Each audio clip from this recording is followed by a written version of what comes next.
Mortgage the house. Mom, Marcus needs $2 million for his new investment fund. You are getting older anyway, so what do you need a 6-bedroom house for? My daughter Chloe said that while I was picking up the pieces of a ceramic vase her husband had just knocked over, they did not know that this house had not been in my name for 3 years, and my son-in-law's investment fund was actually a shell company for laundering money.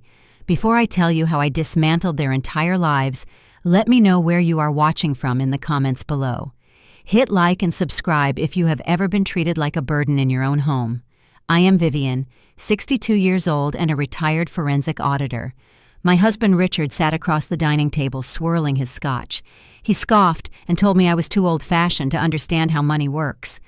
I simply smiled, swept up the broken glass, and told them I would think about it. The next morning, Richard slipped a medical and financial power of attorney into my tax folders, casually rushing me to sign it before he left for work. I pretended to knock my coffee mug over, ruining the documents. While he went upstairs to change his shirt, I opened his unlocked laptop. It took me exactly 4 minutes to find the offshore transfers and the texts from his 25-year-old mistress. Cho Bien Diyl Phnn I Dung Kh Bn Beng Tai Eng An Theo Eng U Cucabnu Ra Chen I Dung Kung Ctu Kung Chi Al Cduq C Bits Cv T Beng Tich Tiu Ha Hon Ton Cho Vi Cc Beng Ong Ai. The dining room was quiet except for the steady scrape of silver against porcelain. Marcus sat at the head of the table, a position my husband Richard gladly surrendered to him years ago. Marcus adjusted his custom-tailored suit cuffs and leaned forward, resting his elbows on the mahogany wood. It is just a signature, Vivian. $2 million is a drop in the bucket for a house in Bethesda.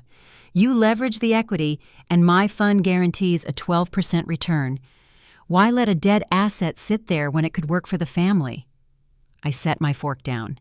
The metal clinked sharply against the edge of my plate. A dead asset. That was what my son-in-law called the home I had maintained for over 3 decades. I looked over at my daughter Chloe. She was busy scrolling through her phone, her perfectly manicured nails tapping the screen.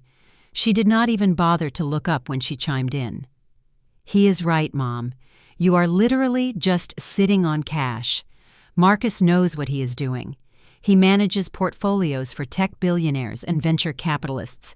You still balance your checkbook with a ballpoint pen. Richard chuckled from my right. He reached for the heavy crystal decanter and poured himself another glass of scotch, the bottle hitting the table with a dull, heavy thud. Leave her alone, kids. Your mother thinks the modern stock market is some kind of internet scam. She spent 30 years at the IRS looking at government spreadsheets from the 1980s. To her, anything that does not come with a fixed federal pension is too complicated. Come on, Vivian. Be reasonable for once in your life. We are talking about generational wealth here, not your little savings bonds. Generational wealth. The phrase hung heavily in the air. I looked at the 3 of them, one by one. Marcus, with his arrogant smirk, fully convinced his Ivy League degree made him the absolute smartest man in any room he walked into. Chloe, my only child, wearing a designer dress paid for by my early retirement payouts, and Richard, my husband of 35 years, who had not contributed a single dollar to the mortgage since 2012. I picked up my water glass and took a slow, deliberate sip. The ice cubes clinked softly against the crystal. The silence stretched across the dining room. I let it sit there. In my 30 years of auditing corporate tax frauds, I learned one absolute truth. Liars absolutely hate silence. They always rush to fill it. Marcus shifted his weight in his chair. His confident smile faltered for just a fraction of a second. Look, Vivian, I need the capital cleared by Friday. We are closing a massive commercial acquisition, and my liquid assets are temporarily tied up in escrow. It is just a standard bridge loan. You sign the bank papers, the bank releases the funds to my account, and I pay off the entire mortgage in 6 months with interest. It is basic, high-level finance. You do not need to understand the mechanics of it. Basic finance. I wanted to ask him why a supposedly top-tier investment banker needed to borrow against his mother-in-law's primary residence. I wanted to ask Richard why the accounts for his luxury car dealership were suddenly completely drained. but you never show your hand when your opponents firmly believe you are blind. I picked up my fork again. I cut a very small piece of my dinner, chewed it carefully, and swallowed. I do not understand these modern investment vehicles, Marcus. I am just an old accountant. I will need to speak with my lawyer first, just to make sure I do not mess up the complicated paperwork. Richard slammed his open palm onto the table, making the plates and silverware jump. For God's sake, Vivian, always a roadblock, always dragging your feet. You do not need a lawyer to read a simple contract, you just need a pen. You are suffocating the growth of this family with your endless paranoia. I smiled. I gave them the soft, harmless smile of a confused older woman who was out of her depth. I will call him tomorrow, Richard. Just a quick review, I promise. They exchanged a quick knowing look across the table, frustration heavily masked with deep contempt. They thought they were dealing with an obsolete relic who could be pushed around with loud voices and finance jargon. They had no idea the relic had already checked the property deed and was quietly preparing to destroy them all. The morning sun spilled across the granite kitchen island where I was sorting through the quarterly tax documents. It was 6:30 in the morning and the house was perfectly still. Richard usually did not come downstairs until 7:15, but today I heard his heavy footsteps on the hardwood floor much earlier. He walked into the kitchen wearing his tailored navy suit, carrying a sleek leather briefcase. He poured himself a cup of black coffee and set a thick manila folder down right on top of the tax forms I was reviewing. "I have to get to the dealership early today, Vivian," he said, taking a quick sip of his coffee. "The inventory managers are causing a headache. By the way, my attorney updated some of the standard estate planning documents we talked about last year. I need your signature on the top 3 pages so I can drop them off at his office on my way to work." I looked at the manila folder. Estate planning. We had not discussed estate planning in over 5 years. I slid the folder toward me and opened it. Inside were crisp, newly printed pages with little yellow sticky notes pointing to the signature lines. The document was titled, "Durable Power of Attorney for Healthcare and Financial Management." My eyes scanned the first few paragraphs. It was not a standard update. The legal jargon was dense, but my 30 years at the Internal Revenue Service had trained me to read between the lines of any legal contract. This document would give Richard complete and immediate control over every single bank account, retirement fund, and piece of property with my name on it. It included a specific clause that allowed him to liquidate assets without my direct consent in the event that I was deemed physically or mentally incapable of managing my own affairs. I felt a cold knot form in my stomach. Why would my husband of 35 years suddenly need the legal authority to declare me incompetent and seize my assets? "Just sign right there by the yellow tabs," he said, tapping his gold pen against the granite counter. "I am in a rush, Vivian." I did not look up. I kept my eyes on the pages reading the fine print.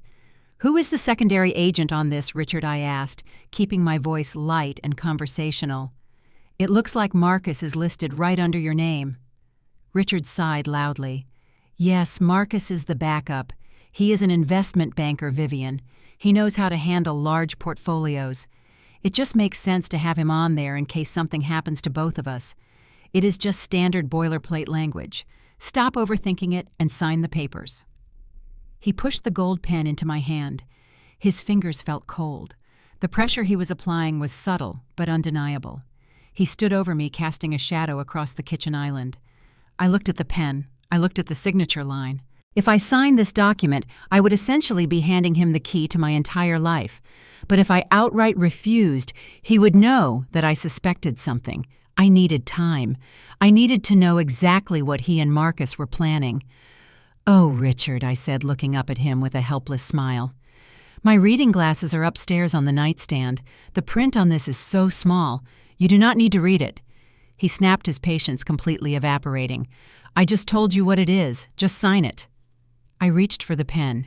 As my hand moved across the counter, I intentionally clipped the side of my ceramic coffee mug. The mug tipped over, sending hot, dark brown liquid flooding across the granite island and directly onto the manila folder. The coffee soaked into the crisp white pages, instantly blurring the black ink and ruining the signature lines. Richard jumped back, shouting a string of curses as the coffee dripped onto his expensive leather shoes. "Oh my goodness," I gasped, grabbing a handful of paper towels and aggressively dabbing at the ruined documents, making the smear even worse. "I am so clumsy today. I am so sorry, Richard. Look at this mess. The papers are completely ruined." He snatched the soaking wet folder from my hands, his face flushed with anger. "You are unbelievable, Vivian. Do you know how much the lawyer charges to draft these?" I kept apologizing, my voice trembling just enough to sound genuine. "I will pay for the reprint, Richard. Just bring a new copy home tonight, and I will make sure to have my glasses ready." He glared at me, threw the wet folder into the trash can, and stormed out of the kitchen without another word. The front door slammed shut a moment later. I stood alone in the quiet kitchen. The helpless smile faded from my face. I walked over to the trash can, carefully pulled the wet documents out, and laid them flat on the counter to dry. I needed to keep these. I needed to study every single word. Richard thought he was dealing with an aging, confused housewife. He had forgotten that he was married to a forensic auditor. The suspicion was no longer just a feeling. It was a fact. The hunt had officially begun. The water in the master bathroom shower was running loudly. Richard always took exactly 15 minutes. I had timed him for years, not out of suspicion, but out of the habit of a woman who ran her household on a strict schedule. Today, those 15 minutes were my window of opportunity. I walked into the bedroom and softly closed the door behind me. His leather briefcase was sitting on the velvet armchair next to the window. I did not care about the briefcase. He was too smart to leave physical evidence on paper. But arrogant men always trust their digital devices way too much. His silver iPad was charging on his nightstand. I picked it up, feeling the cool metal against my palms. The screen lit up, asking for a 6-digit passcode. Richard changed his passwords every 3 months to feel secure, but he was entirely predictable. He always used the birth dates of his favorite historical figures, mixed with the year he opened his first car dealership. I typed in 041389. Thomas Jefferson, and 1989. The screen unlocked immediately without a sound. My heart did not pound. My hands did not shake. When you spend 30 years working as a forensic auditor for the Internal Revenue Service, you learn how to detach your emotions from the numbers. I was not a betrayed wife looking for romantic love letters. I was a federal investigator looking for a leak in the balance sheet. I bypassed his text messages and went straight to his secure email application. I tapped the search bar and entered a series of keywords: wire transfer, escrow, offshore, Delaware. The results populated instantly, filling the screen with dozens of threads. I opened the first email. It was from a boutique corporate law firm located in Wilmington, Delaware. It was addressed to Richard and copied to a private encrypted email address I immediately recognized as belonging to my son-in-law, Marcus. The subject line read, Apex Holdings, LLC formation documents and funding instructions. I opened the attached PDF document and zoomed in on the signatures. The managing member of the new shell company was listed as Marcus Washington, my brilliant, highly educated son-in-law. But the funding source was what demanded my complete attention. I switched over to the mobile banking application on the iPad. Richard was so confident in his privacy that he had left the session active. I navigated to our joint retirement portfolio. We had spent 3 decades building that specific fund, maxing out our annual contributions and making very conservative investments. The balance was supposed to sit at roughly $5,200,000. I stared at the screen. The current available balance was $112,000. I took a slow, deep breath. Over the past 8 months, Richard and Marcus had been systematically liquidating the mutual funds and municipal bonds. They had moved the money in careful, calculated increments to avoid triggering bank alerts. $50,000 here, $100,000 there. They routed the funds through a complex maze of temporary holding accounts and cryptocurrency exchanges to mask the final destination. But they forgot who they were dealing with. I could follow a laundered dollar bill through a Category 5 hurricane. I traced the routing numbers right there on the screen. They had funneled exactly $5 million into Apex Holdings, LLC. The strategy was crystal clear. They were hiding the money. Richard was preparing to file for a no-fault divorce, and he was draining our marital assets so he could claim poverty during the settlement negotiations. And Marcus was using his banking credentials to help him execute the fraud. I pulled my own phone out of my pocket and began taking high-resolution photographs of every single screen. I photographed the emails, the bank statements, the wire transfer confirmations, and the LLC formation documents. I made sure the time and date stamps on the iPad were clearly visible in every single picture. I captured the account numbers, the routing numbers, and the exact timestamps of the liquidations. While I was taking a picture of the final wire transfer, a new email notification dropped down from the top of the iPad screen. It was from a luxury travel agency based in Miami. The subject line read, "Confirmation for 2 first-class tickets to Santorini, Greece." I tapped the notification. The tickets were booked for the second week of November. The passenger names were Richard Sterling and a woman named Alyssa Vance. I did a quick mental calculation. Alyssa was the new 25-year-old receptionist at his flagship dealership. I did not cry. I did not feel the sudden urge to scream or throw the iPad against the wall. The betrayal was so deep, so multi-layered, and so mathematically precise that it actually brought me a strange sense of absolute clarity. My husband of 35 years was leaving me for a woman younger than our own daughter, and my son-in-law was the primary architect of my financial ruin. They thought I would just weep quietly and move into a small assisted living condo on a fixed income. I closed the email application and swiped away the recently used apps. I locked the iPad, wiping my fingerprints off the screen with the edge of my sweater, and placed it back on the magnetic charger exactly the way I had found it. The shower suddenly stopped running in the bathroom.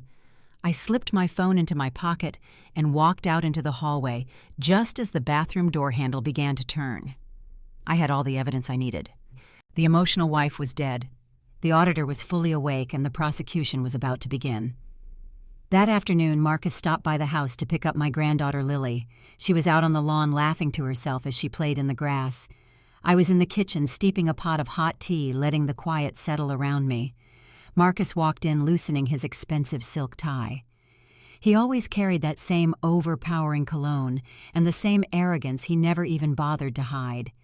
He leaned back against the marble kitchen island, tapping his fingers against the countertop, like a man who believed the whole room belonged to him. "So your mother still didn't sign the power of attorney this morning, Vivian?" He asked, his tone sharp and condescending, like a manager scolding an incompetent employee. "Richard said she spilled coffee all over the documents again. She really needs to be more careful. Those papers cost thousands of dollars in legal fees to prepare." I slowly poured the hot water into the teapot, watching the leaves swirl and twist beneath the surface. "I'm sorry, Marcus," I said softly. "My eyesight hasn't been very good lately. But I did read an article this morning. It said a lot of people these days like to set up companies in Delaware to avoid taxes and hide assets. According to the article, it's a very common strategy for people trying to move money out of sight.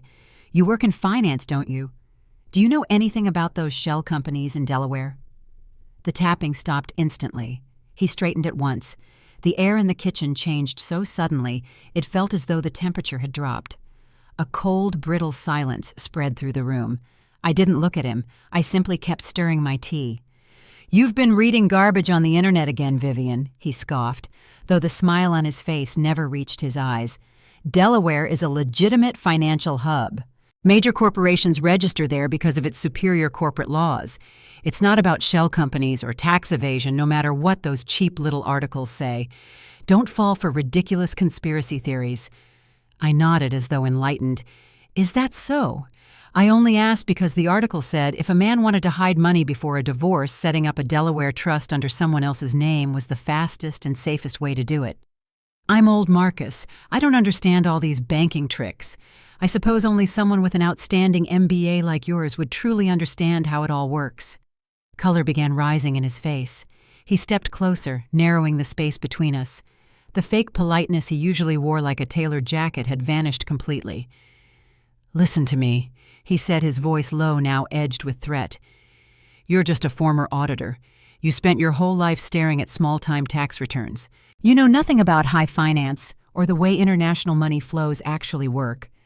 Richard's father and I are handling major investments to secure the family's future.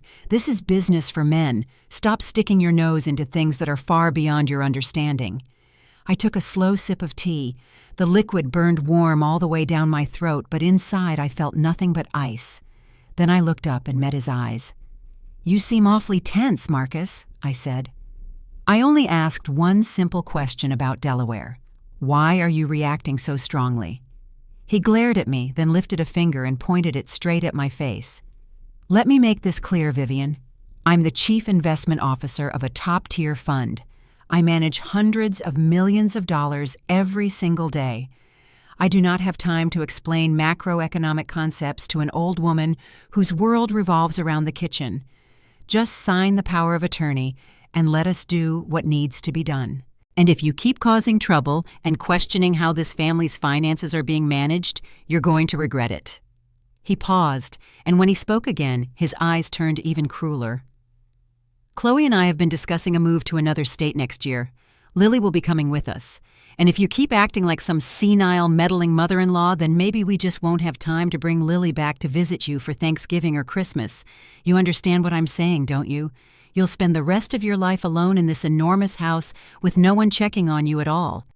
He was using my granddaughter to blackmail me. He really believed a grandmother's love would make me frightened, obedient, easy to control. He thought I would break down in tears and beg him not to take Lily away. Instead, I set my teacup down on the counter. The sound was soft, but firm. Then I looked at him with the calmest expression I could summon. "I understand, Marcus," I said quietly. "I won't ask about those complicated matters anymore. Go ahead and take Lily home before it gets dark." He let out a smug little snort of triumph. Then he turned and walked out of the kitchen, calling Lily's name as he led her to the car. He thought he had won. He thought his MBA, his money, and the swagger of a younger man had crushed the suspicions of an old woman. What he didn't know was that he had just confirmed every one of my doubts. And worse than that, he had threatened to take away the child I loved most in this world. In that moment, the very last trace of mercy I had left for him disappeared. The patience was over, the waiting was over, and from that moment on, I began gathering every piece of evidence I needed to send him to prison. I lowered myself into the leather chair in the study, locked the door, and switched on the desk lamp. Richard had always assumed he could outsmart me by switching all of his credit card statements to electronic delivery and changing the password to his private inbox. What he forgot was that 15 years ago, I was the one who designed the entire internal network for this house. And I had never removed my own administrator access. It took me no more than 6 minutes to get into the router and pull the browsing history. Thousands of lines of data flooded the screen, but the eyes of a former auditor know exactly where to look. I began tracing Richard's personal credit card activity over the past 8 months through a payment gateway he used regularly. Buried among the ordinary charges for restaurants and gas stations was one number that kept appearing with chilling consistency: $4,500 a month, automatically paid to a luxury property management company downtown. Richard had no reason to rent an expensive apartment like that when his car dealership was in the exact opposite direction. I kept scrolling. Then another charge blazed across the screen like a lighthouse warning of disaster. $22,000, swiped at a high-end jewelry store on February 14th, Valentine's Day. That night, Richard had come home late, handed me a rushed bouquet of supermarket roses, and claimed he had been tied up with end-of-month inventory. Clearly, he had been very busy, just not with the dealership's books. I opened another browser window and logged into the family telecommunications account. The account was in Richard's name, but I was the one who had set up the automatic monthly payments years ago. I clicked into the detailed message logs for the phone number ending in 089, Richard's private line. There it was, one unknown number messaging him relentlessly between 11 at night and 2 in the morning. Hundreds of texts every week, growing more frequent by the day. I knew I needed the actual contents. Using a cloud data recovery program I had once relied on in tax fraud investigations, I managed to retrieve part of his message backup. The words appeared on my screen with a brutal clarity that made my stomach turn. "I can't wait any longer, Alyssa," my husband had written. "The penthouse apartment you chose is perfect. As soon as Marcus finishes moving the last of the money into the Delaware fund, I'll file for divorce. She won't get a single cent from our retirement fund. Just wait a little longer. We're going to have everything." The girl named Alyssa had replied with nothing but a heart emoji and one soulless sentence. "You're amazing, baby. I want that necklace to match my wedding dress." Alyssa. The name hit me like a faint echo from somewhere close. I opened a new tab, searched for Richard's dealership online, and within a few clicks I found her. Alyssa. 25 years old. Hired 9 months earlier as a receptionist at Richard's flagship location. She was 7 years younger than our daughter Chloe. In a photo she had posted 2 weeks ago, she was smiling into the camera, proudly showing off a diamond necklace glittering at her throat. Its value matched the $22,000 charge exactly. I leaned back in my chair, the blue light from the computer screen washing over my face. What I felt in that moment was not jealousy. It was not heartbreak either. Heartbreak is a luxury reserved for innocent women who still believe in forever. What I felt was something colder, a hard, terrible clarity sliding down my spine. The puzzle was complete. The first piece had been Marcus's arrogant demand to mortgage the house. The second was the coercive medical and financial power of attorney. The third was the $5 million in retirement funds siphoned into a phantom company. And now the final piece, a young mistress hungry for money and a secret apartment hidden in the city. Their motive stood naked in the sunlight. Richard wanted to get rid of me and begin a new life with a woman young enough to be his granddaughter. But he was too greedy, too vicious to simply walk away from the marriage. He didn't just want his freedom. He wanted every last dollar I had spent 30 years helping build. He and Marcus had crafted a perfect scheme to strip me bare, leave me penniless, make me into a useless old woman, forced to live on scraps of pity or fade away in some nursing home while they enjoyed the fortune I had earned beside him. They thought I was too old, too forgetful, too technologically blind to see the trap closing around me. They thought master's degrees, investment jargon, and financial tricks would be enough to fool a woman they believed existed, only to arrange flowers and cook dinner. Slowly, I placed my hands on the keyboard and downloaded every message, every image, every bank statement onto an external hard drive. Then I printed everything in triplicate. One copy would go into my private safe deposit box at the bank. One copy would go straight to my personal attorney first thing the next morning. And the final copy, that one I would keep for myself. A little surprise for Richard to be delivered at the exact moment his arrogance was at its peak. I shut down the computer, removed the hard drive, and slipped it neatly into the pocket of my cardigan. Then I walked out of the study, down the dark hallway, and into the kitchen. I poured myself a glass of water as calmly as if nothing had happened. Then I raised the glass toward the empty air of the living room and smiled. The game of hide-and-seek ends here. They had awakened a monster they would never, ever be strong enough to defeat. Their campaign to make me look senile began on a bright Tuesday morning. I was getting ready to drive to the supermarket to buy fresh groceries for the week. My handbag was already sitting on the kitchen table, but my car keys were no longer hanging from the brass hook beside the front door.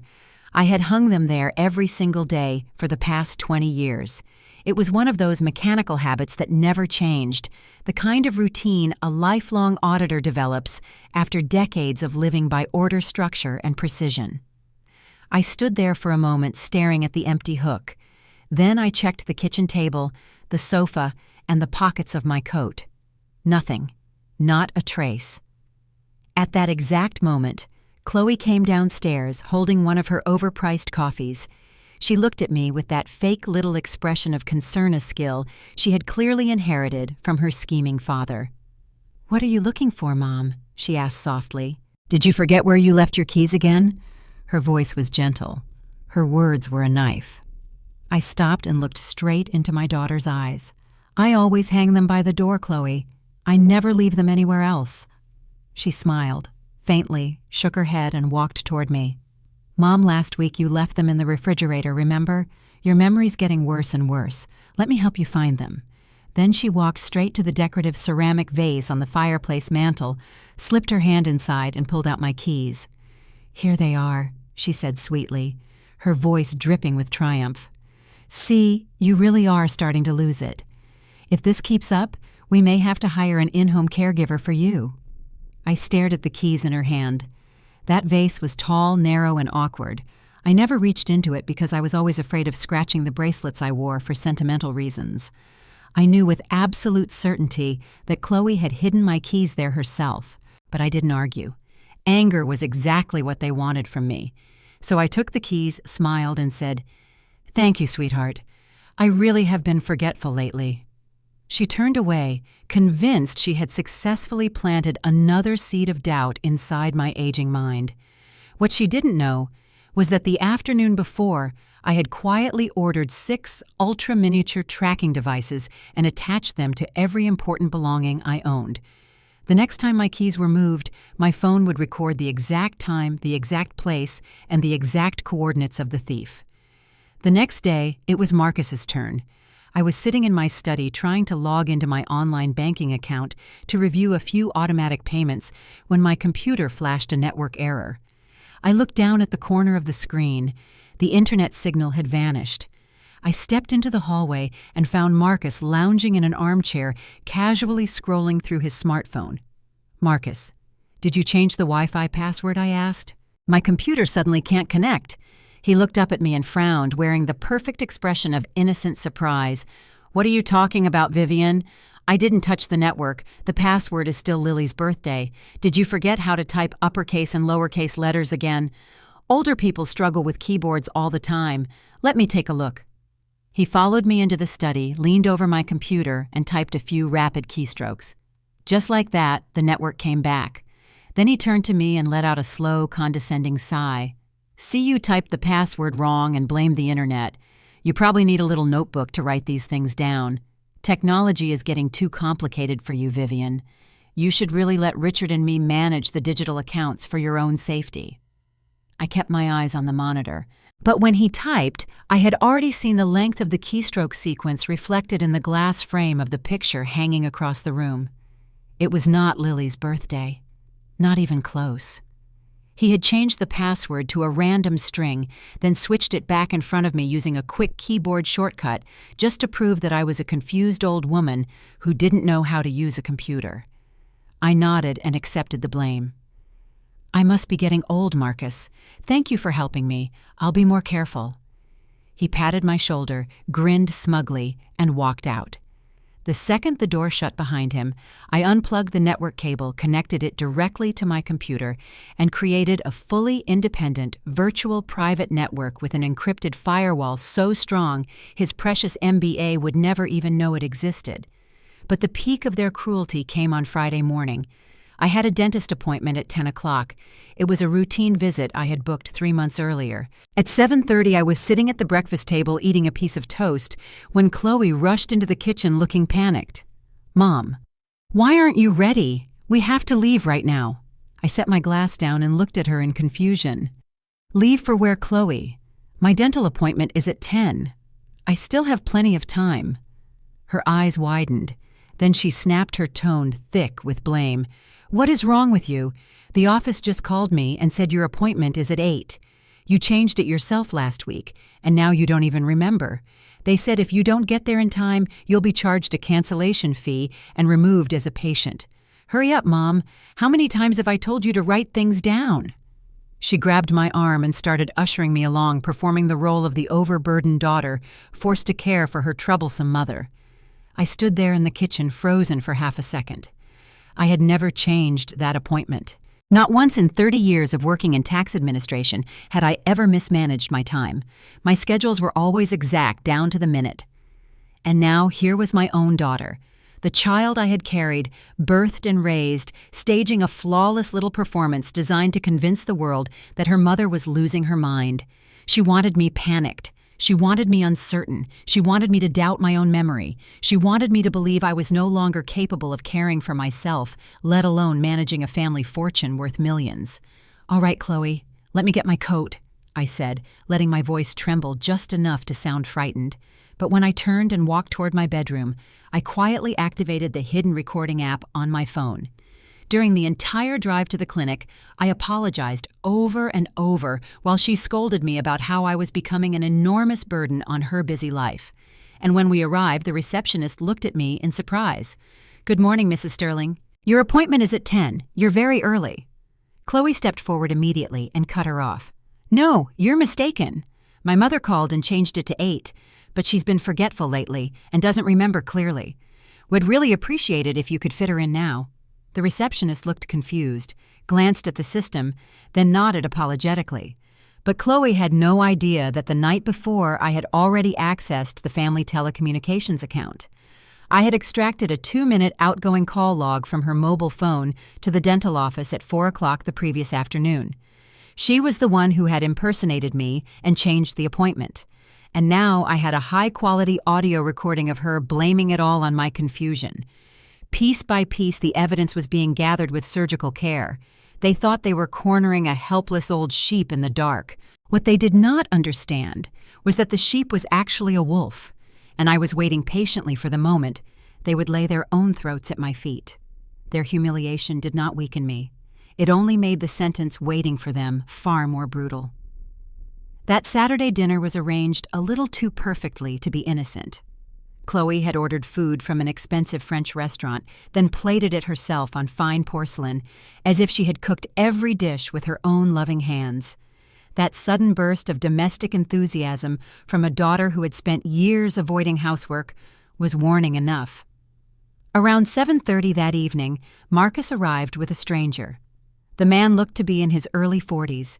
He wore an expensive light gray suit, round-framed glasses, and the kind of smile that had clearly been professionally trained. Marcus introduced him as Doctor Harrison, an old college friend who had happened to be passing through town and had been invited to join the family for dinner. I smiled and welcomed him with all the grace of a polite hostess. Not a flicker of suspicion showed on my face, but the mind of a former auditor never stops working. My eyes moved briefly to the luxury watch on his wrist and the carefully polished Italian leather shoes on his feet. A man who is merely an old college friend passing through does not dress like he has just stepped out of a private clinic for the wealthy. I knew immediately that this dinner was not about catching up. They were bringing the battlefield into my dining room. Before I carried the wine tray out to the table, I quietly opened the recording app on my phone. I switched it to the highest quality setting, turned the screen off, and slipped it into the cushioned gap beneath my usual dining chair. Every sound in that room, from the clink of silverware to the softest whisper, would be captured with perfect clarity. Dinner began with asparagus soup. Dr. Harrison was very attentive. He asked about my garden, my recipes, old family memories. His voice was low, warm, calming. Too calming. It was the kind of tone people use with children or with psychiatric patients they are trying to soothe. Once the main course was served, Harrison began laying out the bait. He leaned forward slightly and tapped one finger against the table. "Marcus mentioned that you've been having trouble sleeping lately," he said gently, "and that sometimes you forget where you've put things around the house. You know, my mother went through something very similar when she turned 60. Do you often feel confused about dates or forget what you were about to do when you walk into a room?" I looked straight into his eyes. The question sounded harmless, sympathetic even, but its structure was unmistakable. It was a standard cognitive screening prompt. In that instant, I knew exactly what he was. He was not a family friend. He was a psychologist. Marcus had not brought an old college buddy to dinner. He had brought a mental capacity evaluator into my home to set a trap and create a paper trail for locking me away in a nursing facility. Chloe jumped in immediately. "That's right, Mom," she said with practiced concern. "Just last week you forgot your dentist appointment, and you couldn't even remember where you left your car keys. I'm really worried about your health. I only want you to be able to rest and receive the best care possible." Across the table, Richard took a sip of red wine and added smoothly, "She's been acting very strangely lately, Harrison. Sometimes she just stares at old financial paperwork for hours and asks paranoid questions about money transfers. I honestly don't know how to help her calm down anymore. Their timing was flawless. Their coordination was seamless. They were trying to corner me right there in front of their expert witness. They wanted me angry. They wanted me flustered. They wanted me shouting denials or looking frightened and confused so Harrison could quietly write down that I was displaying early signs of cognitive decline complicated by paranoid delusions. Instead, I set my fork down carefully. The light metallic sound against the porcelain plate rang cleanly through the silence. Then I gave them the gentlest, vaguest smile I could manage. Oh, you know how memory is at this age. Dr. Harrison, I said softly, sometimes I do forget little things. Yesterday, I meant to go to the supermarket and forgot my shopping list. But my daughter and son-in-law are so thoughtful. They help me manage everything. I am very lucky to have them taking such good care of me. I answered in broad, harmless phrases on purpose, nothing that confirmed illness, but nothing that sounded like aggressive resistance either. I knew my lawyer would need this recording to show me calm, coherent, and fully self-possessed. Harrison nodded sympathetically, but his eyes were as cold as a scalpel. Do you remember what day of the week it is today, Vivian? And what month we're in a basic orientation test? I pretended to hesitate for a few seconds. I think it's October 18th, I said lightly. Lily's birthday was last week, so that's what I've had in my head. I said the date slightly wrong on purpose, just to watch them. Marcus and Chloe exchanged a flash of triumph so quick most people would have missed it. Harrison smiled faintly, clearly storing the answer away. Actually, today is October 20th, he said. But that's all right. Confusing dates is very common. Do you ever find it difficult to manage money or pay your monthly bills? There it was. The finishing blow Marcus had paid for. They wanted an expert to declare that I was no longer competent to manage my finances. Once that happened, the power of attorney Richard had been trying to force me to sign would suddenly become legitimate, and I would lose all control over the $5 million in assets I had spent a lifetime building. I placed a hand lightly against my chest and sighed as though tired. Money feels very complicated these days, Doctor. All those banking apps on the phone keep popping up and flashing. I don't understand any of it. Usually Richard and Marcus handle those account matters. I just want a quiet life with my flowers. Dinner continued with a few more trap questions, and I played the role of the obedient, slightly confused old woman beautifully. Around 9 o'clock, I excused myself to prepare dessert and coffee in the kitchen. As I rose, I even let myself stumble a little, just enough to appear frail before leaving the room. And of course I left the phone recording beneath my chair. The moment I stepped through the kitchen doorway and out of sight, I stopped cold and pressed myself against the hallway wall. The conversation in the dining room changed immediately. The warmth vanished. The masks came off. "Well?" Marcus asked, his voice urgent and calculating. "What do you think?" Harrison answered in a cool, professional tone. "There are clear signs of cognitive decline. She's disoriented in time and admitted she cannot manage her personal finances. The paranoia Richard mentioned is also a classic symptom. I can draft a preliminary medical report by tomorrow morning. As you know, the legal process for formally declaring someone incompetent requires a few more official tests, but my report will give you a strong foundation for activating temporary financial power of attorney immediately." "Good," Marcus whispered. "Your fee will be wired to the clinic account as soon as I receive the report. We need to move quickly before she causes bigger problems with her lawyer." Then Richard spoke. "Thank you, Harrison. Living with someone who's starting to lose her mind is a nightmare. I just want to resolve this quietly and move her into a special care facility on the north side of town. They have 24-hour supervision there. It would be safer for her. A special care facility." They meant a luxury prison for elderly women abandoned by their families. A place where I would be locked away, sedated and forgotten, until I died slowly in a quiet room, while they divided up every dollar I had earned over 30 years of work and sacrifice.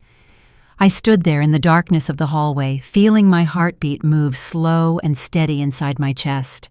No tears came. There was nothing left to cry over. Every softer feeling had already been burned away, leaving behind only contempt and iron resolve. They thought they were buying freedom and money. What they did not understand was that the conversation I had just recorded was evidence of a serious crime. Fraudulent medical collusion, financial conspiracy, attempted unlawful deprivation of liberty. Dr. Harrison had just signed away his medical license, and Marcus had just written his own name into a long federal prison sentence. I took one deep breath, straightened my cardigan, and walked calmly back into the dining room, carrying a tray of pastries and 3 cups of fresh coffee. I set each plate down with my brightest smile. "Please, everyone have some dessert," I said warmly. "I made it myself. Dr. Harrison, I do hope you enjoy it. The recipe has been in my family for generations." He accepted the plate with a polite nod. "Thank you, Vivian. That's very thoughtful of you. I sat down again, my fingers brushing the phone still blinking beneath the chair cushion. That recording was worth far more than $5 million.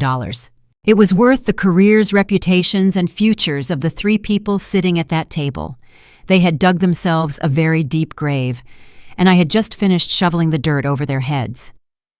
Dinner ended with everyone satisfied. They were satisfied with their illusion of power, and I was satisfied with the financial death sentence that had already been signed, only waiting now for the day it would be carried out.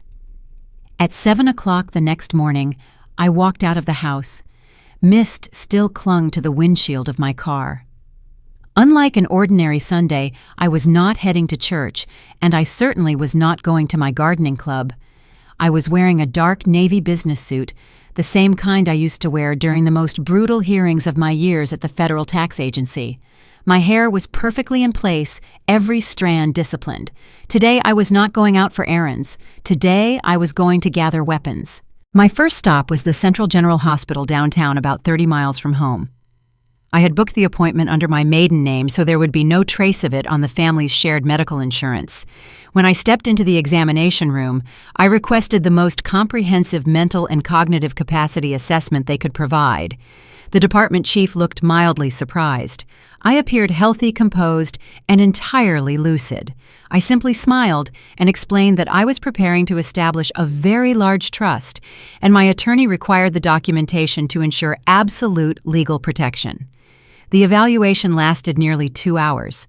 I answered hundreds of questions and completed test after test measuring memory, visual recall, logic, mathematics, and spatial temporal orientation. A former auditor who had spent 30 years dissecting the world's most complex financial reports was never going to fail a basic cognitive exam. The results were flawless. The chief neurologist signed and sealed a formal certification stating that I possessed exceptional cognitive and mental capacity, was fully alert, and remained completely capable of making all financial and medical decisions on my own. But in a legal war, one medical certificate can always be dismissed by opposing counsel as something bought or manipulated, so I did not stop there. The moment I left the first hospital, I drove straight to another prestigious private medical center in the neighboring county. I repeated the entire process. I paid in cash from my private emergency fund.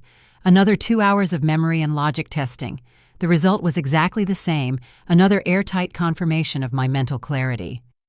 By 2 o'clock that afternoon, I had 3 independent medical evaluations in my possession from 3 respected institutions, each signed by a leading neurologist. No fraudulent amateur psychologist like Marcus's friend would ever be able to tear down that medical fortress in court. The power of attorney Richard was clinging to was now nothing more than worthless paper. They wanted to lock me away in a nursing home with a false diagnosis. Now I had ironclad proof that could send them to prison for fraud. I placed the 3 medical files carefully into my leather briefcase and drove to my 4th appointment. It was Jonathan's office, a corporate and mergers attorney I had secretly contacted the week before. Jonathan had once been one of my most formidable adversaries when I still worked for the government. Now he was the sharpest weapon money could buy. His office was quiet that Sunday afternoon. He was waiting for me with a thick stack of documents spread across his desk. "Good afternoon, Vivian," he said, sliding the file toward me. "Everything is ready just as you requested." I took a seat and opened the folder. Marcus believed he was a financial genius for setting up that Delaware shell company under a false identity. But he had made the kind of fatal mistake amateurs always make. He had used a cut-rate brokerage service to register the business and failed to include anti-hostile takeover protections in the corporate charter. Worse still, because he had used false identity information to bend tax laws. He had no real legal standing to defend the company if someone came after it properly. The week before, I had instructed Jonathan to establish a fully legitimate investment corporation under my sole ownership. And that day, by exploiting the gaps in Marcus's corporate charter and using a set of sophisticated derivative instruments, my corporation had officially acquired total control of his shell company. "Are you absolutely certain you want to proceed with this final step?" Jonathan asked. His expression caught somewhere between admiration and unease. The moment you sign, the entire $5 million in assets held in your son-in-law's company will be automatically merged and transferred directly into your corporate account. From a corporate law standpoint, it's perfectly valid. But your son-in-law and your husband will lose everything. I took out my fountain pen. Thieves always believe they can take everything without paying for it, Jonathan, I said calmly. I'm not stealing from them. I'm simply reclaiming 30 years of my life using the very rules they chose to play by. Then I signed my name at the bottom of the page. The handwriting was sharp, clear, and utterly steady. The transaction was complete. The $5 million in retirement savings they had siphoned away piece by piece was now back under my absolute control. Marcus was nothing more than a puppet executive presiding over an empty shell with not a dollar left inside it. Richard was still fantasizing about a luxurious new life with his young mistress, a life funded by money he would never possess again. I thanked Jonathan, gathered every document into my briefcase, and stepped out of the building. Evening was beginning to settle over the city. The sunset stained the glass towers red. I drove home in an entirely different state of mind. They were still at the house, still performing their little play about family devotion, still preparing for the final act in which they would destroy me. They had no idea the noose had already been tightened around their own necks, and the other end of the rope was resting neatly in my hands. The board was set. Now all I had to do was wait for the grand party and declare checkmate. Wednesday night's dinner unfolded beneath a silence so heavy it felt almost suffocating. Outside the living room windows, the sky had turned the dark, bruised gray of an approaching storm. Richard came home nearly 2 hours earlier than usual. I heard the crunch of his tires on the gravel driveway long before I saw him. I was sitting in the deep green velvet armchair, a cup of chamomile tea gone cold in my hands, when the front door clicked open with the sharp, metallic sound of a key turning in the lock. Richard stepped inside without removing his coat. In one hand, he carried the black leather suitcase he usually reserved for long business trips. In the other, he held a thick manila envelope. His footsteps struck the hardwood floor with a dry, hollow force as he walked straight into the living room. Then he dropped the suitcase onto the wool rug and tossed the envelope onto the glass coffee table in front of me. "We need to talk, Vivian." His voice was cold, flat, absolute, not a flicker of hesitation. "I'm tired of this marriage. We haven't been a real family in years. I filed for divorce at the county court this morning. Everything is being handled as a no-fault separation to avoid drawn-out legal complications. I assumed you'd want this resolved quickly and civilly, too." I set my teacup down. I let my fingers tremble just enough to perform the shock he was so clearly hoping to see. Then I stared at the thick envelope, slowly reached for it, and opened it. Page after page of crisp white paper, dense with legal language, attorney signatures and court stamps. I turned them one by one, my eyes sweeping across terms I knew far too well. Then I reached the section listing the marital assets. My hands stopped. I looked up at him with an expression of pure confusion and panic. "Richard, what is this?" I asked, my voice breaking exactly where it needed to. "Our retirement fund. Why does this say there's only $100,000 left? We saved more than $5 million over 30 years. Where did our money go, Richard?" He let out a long theatrical sigh and ran a hand through his silver-streaked hair. "That," he said, "is exactly why I kept telling you not to interfere in financial matters, Vivian. The stock market has been incredibly volatile lately. Marcus tried to help us invest in a few emerging tech funds, but unfortunately, the market collapsed last quarter. We lost almost everything. I tried to hide it from you because I didn't want to give you a heart attack, but the truth is we're standing on the edge of bankruptcy. That $100,000 is all I could salvage." He lied beautifully, smoothly, boldly, effortlessly. A perfect performance staged by an adulterous husband and a greedy son-in-law. They had siphoned $5 million into that Delaware shell company, and now he was blaming it on stock market turbulence. He truly believed an old woman who spent her days watering flowers and preparing dinners would swallow that pathetic story whole. What he did not know was that the shell company was now legally mine, and the $5 million sitting inside it was safe in an encrypted account he would never touch. But I did not expose him. Not yet. I needed him comfortable, smug, blind with his own victory. So I covered my face with both hands and began to sob. "It's all gone," I cried. 30 years of work. Richard Chloe's tuition, our retirement, our future. How could you lose that much money without even speaking to me first? Richard only shrugged. There was not a trace of guilt on his face.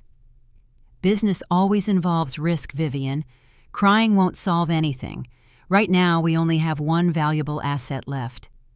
He paused and looked around the room. This house. In the divorce filing, I requested that the court order an immediate sale of the property. We'll split the proceeds 50-50. After taxes and realtor fees, each of us should receive about $800,000. That's more than enough for you to buy a small apartment in one of those senior communities and live quietly for the rest of your life. He meant to take even my final shelter, to sell the house I had once rescued with my own inheritance when he had nearly driven us into bankruptcy 10 years earlier, to cut it in half, pocket his share, and cast me out. It was cruelty so calculated it almost deserved admiration. "Where are you going?" I asked, lifting my tear-filled eyes toward the suitcase. "You're leaving me here alone to deal with all of this. I can't live in this suffocating atmosphere for one more day," he replied coldly. "I'll be staying temporarily at a friend's apartment downtown. My lawyer will contact you about sealing the assets and appraising the house, and honestly, I'd advise you not to waste money hiring a lawyer. We don't have enough left to fight over. The smartest thing you can do is sign the papers and end this quickly." And with that, he picked up his suitcase, turned his back on me, and walked out the door without looking back even once. The front door slammed shut. A moment later, the engine of his sports car roared to life, then faded into the distance and disappeared into the silence of the falling evening. I remained alone in the living room. The fake tears dried instantly on my cheeks. Slowly, I lowered my hands, smiled, and lifted my cup of chamomile tea for another sip. It tasted wonderful. At that very moment, he was probably driving to his luxury penthouse apartment to wrap himself around his 25-year-old mistress. He was likely dreaming of a new life filled with money, freedom, and youth. He thought he had finally cornered me. He thought he had turned me into a helpless, broken woman with nowhere left to go. In reality, he had just severed the last lifeline he had left. By filing for divorce and lying under oath about the family's financial condition, he had committed perjury before the court. By leaving the marital home to move in with his mistress, he had formally crossed into abandonment of his marital obligations. He had stepped directly into the trap I had built for him without missing by even a millimeter. I rose from my chair, took the divorce papers in my hand, and threw them straight into the roaring fire. Orange flames devoured the pages, turning every lie he had signed his name to into ash within seconds. The silent war was over. From this moment on, everything would be dragged into the light. I walked to the corner of the room, picked up the telephone, and dialed my attorney. When he answered, my voice came out sharp and cold as steel. "Jonathan, get everything ready. We're opening the hunt." That Saturday morning, the driveway in front of my house was already packed with catering vans and party trucks. I was in the kitchen making tea when I heard the sharp click of high heels striking the hardwood floor. Chloe swept into the house in a designer silk dress, clutching a long checklist in one hand. Behind her came 6 decorators carrying enormous balloon arches and trays of expensive food. No one had asked my permission. They had simply stormed into my home and behaved as though I were already dead or already locked away in a nursing facility. "Mom, clear off the kitchen counters." "Okay," Chloe said in a brisk, commanding tone, pointing toward the workers as if she owned the place. "Today is Lily's 5th birthday party. We invited around 50 guests, Marcus's important business contacts, and a few upper-class friends. You can just stay in the kitchen or go upstairs to your bedroom so you don't get in anyone's way." I looked at the daughter I had brought into this world. She was banishing me from my own living room on my granddaughter's birthday. But I gave her nothing. I only nodded, gathered my tea set, and stepped back into a shadowed corner near the hallway. From there, I had a perfect view of the disgusting little performance they were about to stage. Marcus appeared moments later. He was wearing a pale blue summer suit and standing on the front porch barking instructions at the servers to move the hydrangeas I had planted with my own hands. To him, this house was no longer a home. It was simply an asset waiting to be liquidated, another piece in the perfect divorce scheme he and my husband thought they had engineered. As I passed by the study, I overheard Marcus chatting loudly with 3 men in expensive suits.